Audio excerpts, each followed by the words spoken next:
P is a solution set and Q is a solution set. और फिर से वही बात, हमारे लिए जो सबसे क्रिटिकल है इस सारे क्वेश्चंस में, सबसे क्रिटिकल जो छोटा सा लिखा रहता है वो एक्चुअल में सबसे क्रिटिकल है, x बिलोंग्स टू r, ये है हमारे लिए सबसे क्रिटिकल। तो P intersection Q, P minus Q, P intersection Q complement. अब कुछ जो सेट थियरी की जो चीजें हमें भूल गई होंगी वो हमने दोबारा से याद कर ली। तीन चीजें यूज होने वाली हैं जो पुरानी चीजें जो हमें भूल गई होंगी। ये P इंटरसेक्शन Q है। P इंटरसेक्शन Q मतलब ये अगर मेरा P है और ये मेरा Q है तो ये जो बीच वाला हिस्सा है ये मेरा P इंटरसेक्शन Q है। P माइनस Q का मतलब क्या हुआ कि P में से P Q में निकालना है। शाबाश, ये मेरा P है एंड लेट अस अज्यूम ये मेरा Q है, लेट अस अज्यूम। तो P में से आप सारे Q को निकाल दो तो ये जो बचेगा ये है मेरा P माइनस Q। भाई कोई डाउट तो नहीं है? No sir. और एक और वर्ड जो हम सीख रहे हैं वो कॉम्प्लीमेंट सीख रहे हैं। कॉम्प्लीमेंट का मतलब ये हुआ कि ये अगर यूनिवर्सल सेट है और इसमें ये अगर आपका Q है तो ये कॉम्प्लीमेंट का मतलब क्या हुआ कि आप ये वाला आपका जो हिस्सा है यूनिवर्सल सेट में से आपने Q को निकाल दिया। नहीं समझ में आ रहा? समझ आ रहा। यूनिवर्सल सेट में से, ये यूनिवर्सल सेट है, यूनिवर्सल सेट में से Q को निकालना इज Q कॉम्प्लीमेंट। कोई डाउट तो नहीं? No sir. So be very clear about आप कहां पर है, नहीं तो कंफ्यूज हो जाएंगे आप। तो इसमें आपको बताया जा रहा है कि sir x belongs to r, आप कहते हैं ठीक है, ये आपको ऐसे दी जा रही है, ये अलग स्टाइल है, इसको सॉल्व कर लीजिए। 3x is greater than 3, x is greater than 1, और यहाँ सॉल्व करेंगे तो 9x minus 45 is greater than equal to 5x minus 25, 4x is greater than equal to 20, x is greater than equal to 5। भाई को doubt तो नहीं? No sir. तो अब एक चीज जो आपको क्लियर हो गया, जो आपने इसके बारे में, इस क्वेश्चन में इसके बारे में अब आपने दोबारा जिसके बारे में आपने डिस्कशन नहीं करनी वो ये है कि सर ऐसा है कि P जो है वो ग्रेटर देन 1 है। ये रहा मेरा 1 और 1 मेरा इंक्लूडेड नहीं है, इसलिए मैं ये वाली ब्रैकेट ड्रॉ कर रहा हूँ। भाई समझ आ गया? समझ आ रहा। और मेरा जो x है दैट बिलोंग्स टू r। फिर मैं यहां देखता हूँ, इस केस में जो मेरा x है दैट इज ग्रेटर देन और इक्वल टू 5, इसलिए मैं ये वाली ब्रैकेट कर रहा हूँ। भाई को डाउट तो नहीं है? No sir. और जब मैं ऐसे शेड कर रहा हूँ तो मैं आपको ये बता रहा हूँ कि आप इस साइड है। आपको समझ आए? समझ आ रहा। तो ये x इज ग्रेटर देन 1, ये हो गया आपका x is greater than 1, x belongs to r। तो ये आपने कर दिया, फिर आपने इसको सॉल्व किया तो 4x 20, तो x is greater than equal to 5, तो आपने यहाँ पर ये रखा और ये कर दिया। यहाँ तक कोई doubt? No sir. First part जो आपसे क्वेश्चन का पूछा जा रहा है वो ये पूछा जा रहा है कि सर P इंटरसेक्शन क्यों निकालिए। तो P इंटरसेक्शन क्यों होगा, क्या होगा, एक बार जरा सोच के बताओ।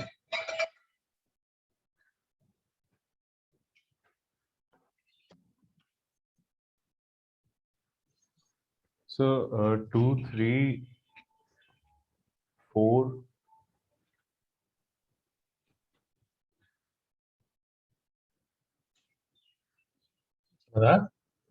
यस सर 2 3 4 के बाद 2 से लेके इन्फिनिटी था। भाई 2 कैसे आ जाएगा? ओह सॉरी सर 5 से लेके इन्फिनिटी। 5 इंक्लूड होगा नहीं होगा?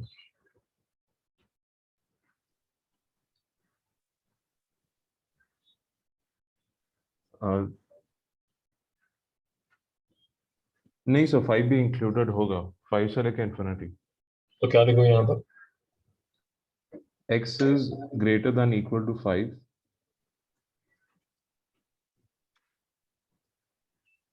and less than, बस नहीं समझना, समझ आ रहा, इन्फिनिटी अंडरस्टूड है ना, x is greater than equal to 5, आपको समझ आ इन्फिनिटी रहा। लिखने की जरूरत है, and x belongs to r, भागते रहो इस साइड, जितना भागना है भाग जाओ।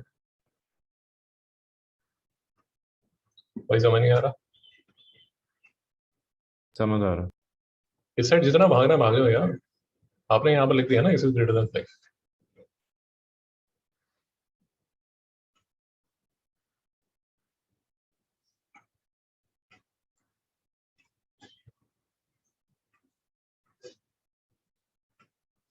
Second part, p minus q कैसे निकालोगे? p में से q को निकालना। p आपका यहाँ से शुरू हो गया, यहाँ भागेगा आपका p, और p में से आपने क्या निकालना है? q को। q कहाँ से शुरू हो रहा है? q शुरू हो रहा है यहाँ से, और q भागेगा इस साइड। तो p में से जब q निकालोगे तो आंसर क्या होगा, जरा सोच समझ के बताओ। 2 3 4 5, आंसर है 2 से लेके 5। थोड़ा सा और सोच के बताओ। q तो यहाँ से स्टार्ट होगा ना, तो फिर 2 से लेके 4। नहीं, मैं आपको ये कह रहा हूँ कि q तो यहाँ से स्टार्ट हो रहा है, यस सर। तो आप 2 से क्यों स्टार्ट कराना चाहते हो? 1 से लेके 4। बेटा 4 पे क्यों रुकना चाहते हो?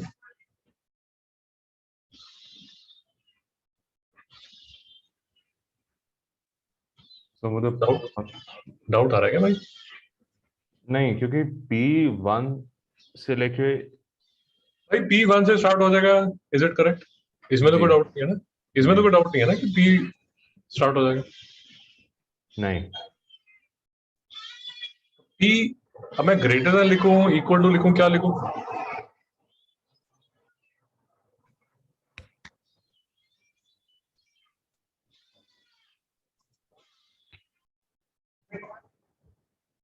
तो बोलिए मिस्टर सिवान, ये आंसर कैसे आया, थोड़ा एक्सप्लेन कीजिए। 1 p 1 से शुरू होता है और इन्फिनिटी में जाता है, बट 1 इसमें इंक्लूडेड नहीं है p सेट में। क्या q बात, जो है वो q से इन्फिनिटी जाता है, बट इस केस में 5 इंक्लूडेड है। क्या बात, तो फिर p माइनस q में से p आप q p से निकाल रहे हो, क्या तो बात, फिर जो नंबर्स बचते हैं वो बचते हैं, जो मतलब जो रेंज बनता है वो बनता है x is greater than 1 which is and is less than 5। क्या बात। तो p जब 1 से स्टार्ट हो रहा है तो उसका सॉल्यूशन भी यहीं से स्टार्ट होगा, यहां तक तो कोई प्रॉब्लम नहीं है। अब q जो है वो 5 को लेके जा रहा है, क्योंकि आप तो सब्ट्रैक्ट कर रहे हो ना, तो q का तो सारा सामान आपने सब्ट्रैक्ट कर दिया। जब आपने सब्ट्रैक्ट कर दिया तो आपने 5 को भी सब्ट्रैक्ट कर दिया, तो 5 को वो टच नहीं कर पाएगा। भाई समझ आया? समझ आ रहा। तो ये वाला जो इंटरवल है वो इंटरवल आ रहा है p की वजह से, और ये वाला बाजू वाला जो इंटरवल आ रहा है वो आ रहा है q 5 को अपने साथ ले गया, तो इसलिए आपके पास जो सॉल्यूशन बचा वो लेस देन 5 बचा। भाई वो डाउट आ, कोई डाउट नहीं आ रहा। सिस्टमैटिक है। आप फिर से वही बात, जानवर की तरह करोगे तो गलत करोगे, आप सिस्टमैटिकली करोगे तो ठीक करोगे। और वन ऑफ द रीजन मुझे ब्रैकेट्स पसंद है, और ऑफ कोर्स आप भी ब्रैकेट्स ही फॉलो करोगे, वो तो बोर्ड के टाइम आपको लिखना पड़ेगा वो डॉट्स डाल के जैसे भी करता है, but this makes life very easier. और अगर आप ऐसे एरो दिखा के इंटरवल भी दिखाना चाहें कि हाँ जो मेरा पी है वो इस साइड भाग रहा है, this is also very good tool. This will remind you कि पी इस साइड भाग रहा है और जो क्यू है वो इस साइड भाग रहा है। बेटा समझ आ रहा है? समझ आ रहा। तो आप ये भी डाल सकते हैं, this is a very good tool. So for example another thing, अब जैसे मैंने यहाँ पर जब ये शेड किया, मैंने जब ये शेड किया, what I am trying to tell is कि मेरा जो पी है वो इस साइड भाग रहा है, और जब मैं ऐसे दिखा रहा हूँ तो बेसिकली मैं ये कह रहा हूँ कि मेरा क्यू इस साइड भाग रहा है। आपको समझ आ रहा है? So whatever you feel like, it depends upon your own personal whim. Usually मैं ऐसे कर देता हूँ, आप शुरू में एरो भी दिखा सकते हो जिससे आपको पता चले कि मेरा जो पी है वो इस साइड भाग रहा है और यहाँ से स्टार्ट करके इस साइड भाग रहा है, और मेरा जो क्यू है वो 5 को लेके इस साइड भाग रहा है। बेटा समझ आ रहा है आपको? समझ आ रहा है।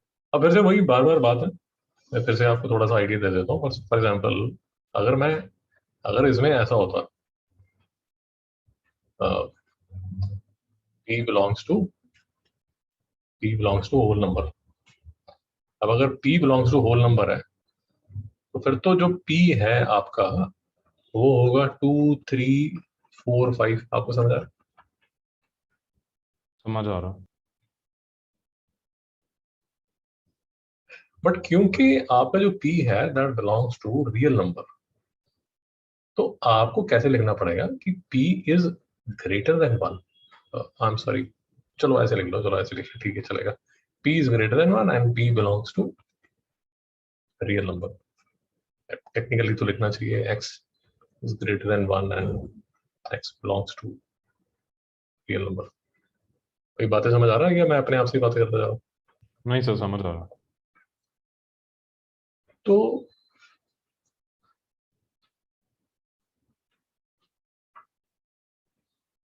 वंस यू अंडरस्टैंड कि जो आपका x है वो कहां पर है, then you are very safe.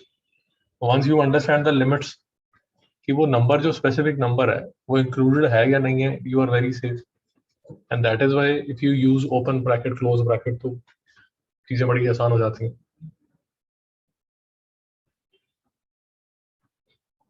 Okay, तो अब जो थर्ड पार्ट है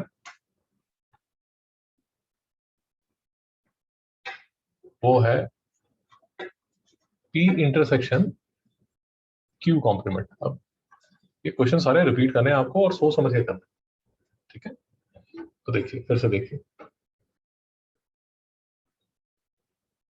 अलग अलग देख लीजिए। p है, कहां से भागना शुरू किया p ने 1 से भागना शुरू किया, ऐसे इस साइड। भाई यहाँ कोई डाउट है?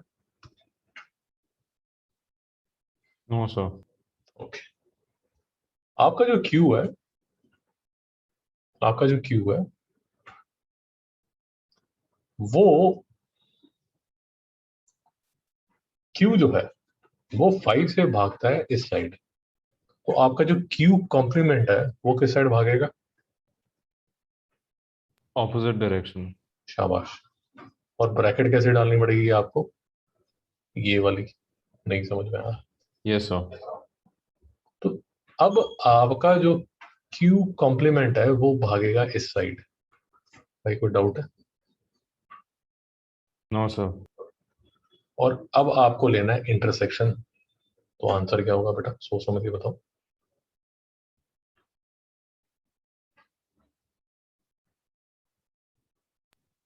x is greater than 1 and is less than 5। समझ आए? समझ आ रहा। यार p की प्रॉपर्टी है ना, p तो इस साइड भाग रहा है, ठीक है, भगाओ उसको। और q ने भागना शुरू किया यहाँ। अब आपने इंटरसेक्शन लिया है, क्योंकि इंटरसेक्शन लिया है तो इनका जो कॉमन ग्राउंड है वो तो यहीं पर होगा ना। और इसीलिए आपने बोल दिया कि जो x है वो ग्रेटर देन 1 है और लेस देन 5 है। भाई कोई डाउट है? No sir. तो once you get the hang of it, एक बार आपको समझ आ जाता है तो एक बार उसका कोर लॉजिक आपको समझ आ जाता है, then you are pretty comfortable. Of course one of the thing that you need to understand is, ये टॉपिक करने से पहले there are few things that you need to be very clear about. अगर आपके वो पुराने पाप आपके आपके साथ चल रहे हैं तो you won't be able to do so. For example, if you are not able to understand, if you are not able to solve 3x - 5 is greater than -10, अगर ऐसी इक्वेशंस आप सॉल्व नहीं कर सकते तो you won't be able to do this. अगर आपकी basic set theory जो है वो खराब है तो आप नहीं कर पाओगे। So as a matter of fact, अगर आपके ये दो टॉपिक क्लियर नहीं है then you should not actually do this chapter, you should leave this chapter. बेटा बात समझ आ रही है? समझ आ रहा है। तो ये जो चीजें हैं ये आप 8th 9th में आप करते हो, 8th 9th में। तो ये फंडे अगर आपने 8th 9th में आपके क्लियर नहीं है, then it is good that you leave this chapter, नहीं तो this will become very complicated, समझ ही नहीं आएगा, परेशान रहोगे। ओके, 19 क्वेश्चन करें। Yes sir. फिर से देखिए,